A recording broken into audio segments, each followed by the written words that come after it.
ఇక్కడ ఉన్నటువంటి ఏ కార్యకర్త ఏ నాయకుడు కూడా సామాన్యమైన కార్యకర్తలు కాదు. మా కుటుంబంలో సభ్యులు, మా కష్టాల్లో మా సుఖాల్లో మాతో అండగా ఉన్నటువంటి వ్యక్తులు మీ అంతా.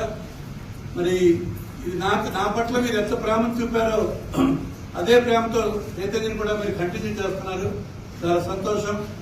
మరి అందరం కలిసి నర్సంపేట నియోజకవర్గంలో మళ్ళీ పూర్వవైభవం వచ్చేటట్టుగా, నాకైతే ఎలాగ మీరు జిల్లాలో అత్యధిక మెజార్టీ ఇచ్చారో మళ్ళీ ఈసారి కూడా అత్యధిక మెజార్టీ జిల్లా అది కోరతో కూడా తెలియదు, కానీ నా కోరిక అన్నది అన్ని నియోజకవర్గాలు గెలాలన్నది. అలాగే నర్సంపేట నాకు స్వార్థం కొంచెం ఉంటుంది కనుక ఈ నియోజకవర్గంలో అత్యధిక మెజార్టీ రావాలన్నది.